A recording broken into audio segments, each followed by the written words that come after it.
প্রিয় ছাত্র বন্ধুরা, দীপঙ্কর ডিএসআর চ্যানেলটিতে তোমাদের আবারও স্বাগত জানাই। আজকের এই ভিডিওতে আলোচনা করব অধিবর্ষ বা লিপ ইয়ার সম্পর্কে। আমরা জানি পৃথিবী সূর্যের চারদিকে একবার পরিক্রমণ করতে সময় নেয় ৩৬৫ দিন ৫ ঘন্টা ৪৮ মিনিট ৪৬ সেকেন্ড। কিন্তু গণনার সুবিধার জন্য আমরা ৩৬৫ দিনকেই এক বছর হিসেবে ধরি। এর ফলে প্রত্যেক বছর ৫ ঘন্টা ৪৮ মিনিট ৪৬ সেকেন্ড বা প্রায় ৬ ঘন্টা সময় অতিরিক্ত থেকে যায়। এই জন্য প্রতি চতুর্থ বৎসর অন্তর ৪ × ৬ = ২৪ ঘন্টা, অর্থাৎ এক দিন বাড়িয়ে ৩৬৬ দিনে এক বছর ধরা হয়। যেমন ২০২০ সাল যদি অধিবর্ষ হয়ে থাকে, তবে পরবর্তী অধিবর্ষ হবে ২০২৪ সাল। এই বছরগুলিকে অধিবর্ষ বা লিপ ইয়ার বলা হয়।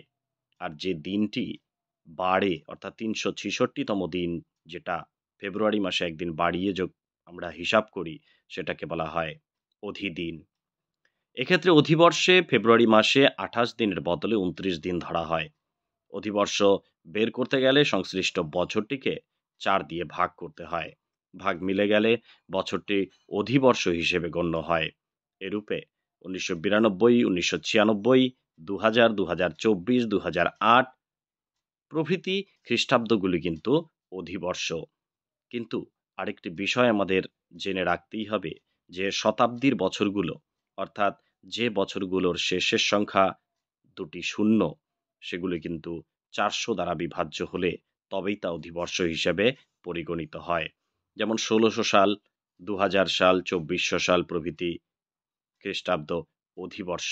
কিন্তু ১৯০০, ২১০০, ২২০০, ২৩০০ এই সালগুলো কিন্তু ৪০০ দ্বারা বিভাজ্য নয়। তাই এই বছরগুলো কিন্তু কখনোই অধিবর্ষ হবে না। ভিডিওটি ভালো লাগলে অবশ্যই চ্যানেলটির সঙ্গে থেকো। ভালো থেকো সবাই।